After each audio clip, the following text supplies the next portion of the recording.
Hi பா, எல்லாம் எப்படி இருக்கீங்க? இன்னைக்கு நம்ம செரின் வீட்டு சாப்பாடுல ஒரு சூப்பரான ஒரு பிரேக்ஃபாஸ்ட் ரெசிபி, அதுவும் சிம்பிளா செய்யக்கூடிய ஒரு பிரேக்ஃபாஸ்ட். சட்டுன்னு காலையில் ஏதாவது அவசரத்துக்கு செய்யணும் அப்படின்னு நினைச்சோம்னா சட்னி செஞ்சு முடிச்சிடலாம். ரொம்ப ஈஸியான ஒரு பிரேக்ஃபாஸ்ட். அதுக்கு நான் கோதுமை மாவு இதில் 1 கப் எடுத்து வச்சிருக்கேன். இதையே ஒரு பவுலுக்கு மாற்றிக்கலாம்.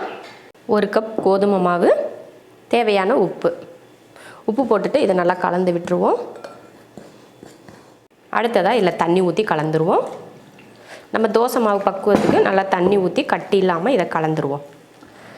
நல்லா கட்டி இல்லாமல் கலந்துக்கணும். நம்ம எப்பயுமே நம்ம தோசைக்கு எப்படி மாவு கலந்து வைப்போம் அந்த பக்குவத்தில் கொஞ்சம் தண்ணியாக, ரொம்ப கெட்டியாக இல்லாமல் ஓரளவுக்கு தண்ணியாக கலந்துக்கலாம். பாருங்கள், இந்த பக்குவத்தில் மாவு கலந்து எடுத்து வச்சுருக்கேன்.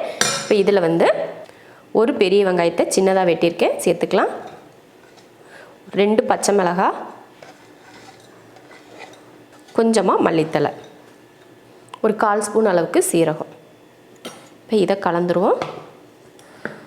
இது கலக்கிறப்ப ரொம்ப கெட்டியாயிடுச்சுன்னா அதுக்கப்புறமா நீங்கள் கொஞ்சம் தண்ணி கூட சேர்த்துக்கிறதுனால சேர்த்துக்கலாம். அவ்வளோதான். இப்போ மாவு நமக்கு ரெடியாக இருக்குது. இப்போ நம்ம வெங்காயம், மிளகாய், மல்லித்தலை இதெல்லாம் சேர்த்துட்டோம். இது மாவு ரெடியாக இருக்குது. இதில் சீரகம் மறக்காமல் சேர்த்துக்கோங்க. ஏன்னா அந்த சீரகத்தோட மனம் ரொம்ப நல்லாயிருக்கும், நம்ம சாப்பிட்றப்போ சூப்பராக இருக்கும். அதனால் சீரகம் கொஞ்சமாக சேர்த்துக்கோங்க, ரொம்ப நல்லாயிருக்கும். இப்போ மாவு ரெடியாக இருக்குது. இதுக்கு ஒரு சைடு சிம்பிளாக பண்ணிடுவோம். பார்த்தீங்கன்னா அதுக்கு நான் ஒரு 10லேருந்து ஒரு 15 போல் இந்த மாதிரி சைஸில் ஒரு பூண்டு பல் எடுத்து வச்சுருக்கேன். இதையே முதல்ல தட்டி எடுத்துருவோம். உரலில் போட்டு தட்டிக்கலாம். தட்டினா தான் நல்லாயிருக்கும். நீங்கள் சின்னக்கல் உரல் வச்சுக்கிட்டாலும் சரி, இல்லை ஏதாவது அம்மி எதுனா வச்சுருந்தீங்கனாலும் நீங்கள் தட்டி எடுத்துக்கோங்க. தட்டுறதுக்கு இது மாதிரி குட்டி உரலும் இல்லை, அம்மிக்கல்லும் இல்லை அப்படின்னு இருந்துச்சுன்னா நீங்கள் பருப்பு மத்து வச்சுருப்பீங்க பார்த்தீங்களா, நம்ம அடுப்பு திண்ணை நல்லா நீட்டாக கழுவி விட்டுட்டு நம்ம பருப்பு மத்தை வச்சு ஒரு 2-3 தட்டு தட்டி எடுத்திங்கன்னா நல்லா நசிஞ்சு வந்துடும். அந்த மாதிரி கூட நீங்கள் பண்ணிக்கலாம். இப்போ இந்த பூண்டு பல்லை நம்ம தட்டி எடுத்துருவோம். பார்த்தீங்கன்னா இந்த மாதிரி தட்டி எடுத்தாச்சு. இதை ஒரு பவுலில் போட்டுடலாம்.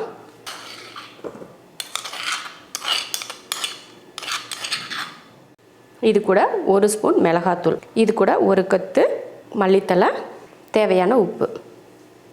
இப்போ இதில் எல்லாமே சேர்த்துட்டோம். இதில் அப்படியே நம்ம எண்ணெய் காய வச்சு ஊற்ற போகிறோம். இது காரமாக தான் இருக்கும், நம்ம லைட்டாக தான் தொட்டு சாப்பிட்ற போல் இருக்கும். அதனால் மிளகாத்தூள் 1 ஸ்பூன் தாராளமாக சேர்த்துக்கலாம். இப்போ இதில் நம்ம எண்ணெய் ஊற்றணும். இப்போ எண்ணெயை காய வச்சு ஊற்றிக்கலாம். நான் இதில் நல்லெண்ணெய் தான் சேர்த்துக்க போகிறேன். இல்லைனா தேங்காய் எண்ணெய் கூட நீங்கள் சேர்க்குறதுனாலும் சேர்த்துக்கலாம், இல்லை நல்லெண்ணெய் சேர்க்குறதுனாலும் சேர்த்துக்கலாம். 2 எண்ணெயுமே ரொம்ப நல்லாயிருக்கும். நான் நல்லெண்ணெய் தான் சேர்த்துக்க போகிறேன். தாளிக்கிற கரண்டியில் நல்லெண்ணெய் ஊற்றிடலாம். இப்போ பார்த்தீங்கன்னா எண்ணெய் நல்லா காஞ்சிருச்சு. இப்போ நம்ம மிளகாத்தூள், வெள்ளை பூண்டெல்லாம் கலந்து வச்சுருக்கோம் பார்த்தீங்களா, அதில் இந்த எண்ணெயை ஊற்றிடலாம். இதில் கடுகு எதுவுமே போட்டு நம்ம தாளிக்க வேணாம், அப்படியே அந்த எண்ணெயை ஊற்றிடலாம்.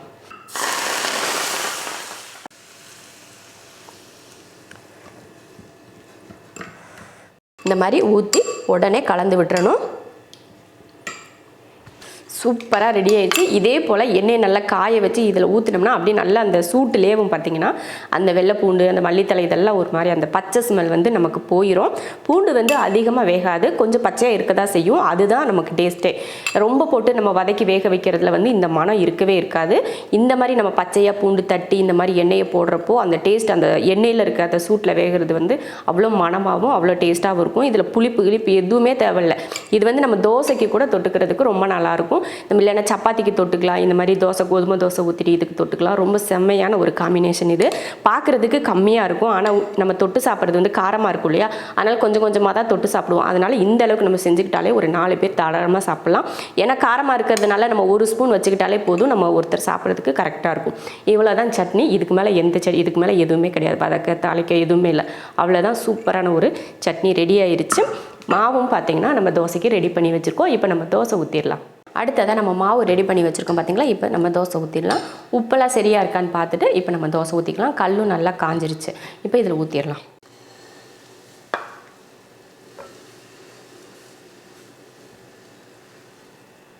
தோசை ஊற்றியாச்சு. இந்த தோசை பார்த்திங்கன்னா ரொம்ப மொறுமொறுப்பாகவும் இருக்காது, அதே சமயம் நல்ல மெலிசாவும் இருக்காது. ஏன்னா நம்ம வெங்காயம்லாம் போட்டுக்கிறதுனால மெலிசா ஊற்றுறதுக்கு நல்லா இருக்காது.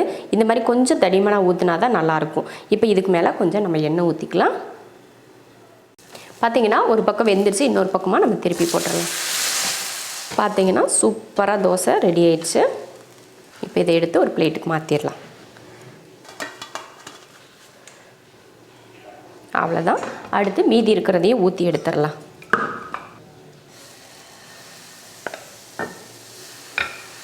நமக்கு இந்த மாதிரி ஒரு தோசை சாப்பிட்டாலுமே திருப்தியாக இருக்கும் சாப்பிட்றதுக்கு. நம்ம வேலையும் பார்த்திங்கன்னா ரொம்ப ஈஸியாக முடிஞ்சிடும். சட்டுன்னு காலையில் பிரேக்ஃபாஸ்ட்டுக்கு எதுவுமே இல்லை, என்னடா செய்யலாம் அப்படின்னு சொல்லிட்டு யோசிச்சுட்டு உட்காந்துருப்போம். கோதுமை மாவு வந்து எப்பயுமே நம்ம வீட்டில் இருக்கும். சரி, அந்த டைமில் கோதுமை மாவு இருக்குது, வெங்காயம் இருக்குது அப்படின்னா சட்டுன்னு ஒரு கட் பண்ணி இந்த மாதிரி ஒரு தோசையை ஊற்றி பூண்டு தட்டி போட்டு மிளகாத்தூள் போட்டு இந்த மாதிரி கொடுத்துருங்க. எல்லாம் டிஃப்ரெண்ட்டாக இருக்குன்ற மாதிரி சூப்பராக சாப்பிடுவாங்க. நல்லாயிருக்கும் இந்த மாதிரி சாப்பிட்றப்போ. இந்த மாதிரி சட்னியும் இந்த மாதிரி கோதுமை தோசையும் நீங்கள் செஞ்சு சாப்பிட்டதுக்கப்புறமா ஏதாவது ஒரு சோம்பேறியாக இருக்கிற நேரமோ இல்லை என்ன செய்யலான்னு யோசிக்கிற நேரமோ இதை செஞ்சிருமே அப்படின்னு சொல்லிட்டு நமக்கே ஒரு ஐடியா வந்துடும். அந்த மாதிரி இது ஒரு ஈஸியான ஒரு பிரேக்ஃபாஸ்ட் நமக்கு. இந்த சீரகம் நம்ம இந்த மாவில் வந்து சீரகம் போட்டிருக்கோம் பார்த்தீங்களா, அந்த மனம் வந்து ரொம்ப அருமையாக இருக்கும் நமக்கு சாப்பிட்றதுக்கு. ஒரு சிலருக்கு சீரகம் பிடிக்கல அப்படின்னா நீங்கள் சீரகத்தூள் இருக்குது பார்த்தீங்களா, அந்த தூளை கூட நீங்கள் கலந்துக்கலாம். அவ்வளோதான், சூப்பரான தோசை ரெடி ஆயிடுச்சு.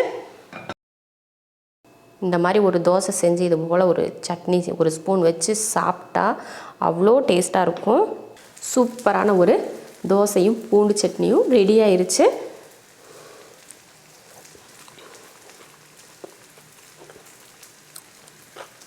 சூப்பராக இருக்குது. இந்த மாவில் இருக்க வெங்காயத்தை அப்படியே அது கூட கடிக்கிறப்போ அதுவும் சூப்பர். பச்சை மிளகாய் கொஞ்சம் ஒரு பக்கம் இருக்குது, அப்புறம் அந்த சீரகத்தோட மனம் இதெல்லாம் சேர்ந்து அவ்வளோ அருமையாக இருக்குது. நல்லா காரசாரமாக சாப்பிட்றதுக்கு ரொம்ப நல்லாயிருக்கு. கண்டிப்பாக இதே போல் ஒரு அவசரத்துக்கோ இல்லை சட்டுன்னு ஒரு செய்யணும் அப்படின்னு நினச்சிங்கனாலோ இந்த மாதிரி ஒரு பிரேக்ஃபாஸ்ட் நீங்களும் செய்யுங்க. ரொம்ப நல்லாயிருக்கும், வீட்டில் எல்லோரும் விரும்பி சாப்பிடுவாங்க. இதே போல் கண்டிப்பாக செஞ்சு பார்த்துட்டு எப்படி இருக்குன்னு சொல்லிட்டு கமெண்ட்டில் சொல்லுங்கள். பிடிச்சிருந்தா லைக் பண்ணிவிட்டு ஷேர் பண்ணிவிட்டு நம்ம ஷெரின் வீட்டு சாப்பாடு சேனலை சப்ஸ்கிரைப் பண்ணி பக்கத்தில் இருக்க பெல் ஐக்கானை கிளிக் பண்ணி வச்சுக்கோங்க. இப்போ நம்ம சாப்பிட்லாம்.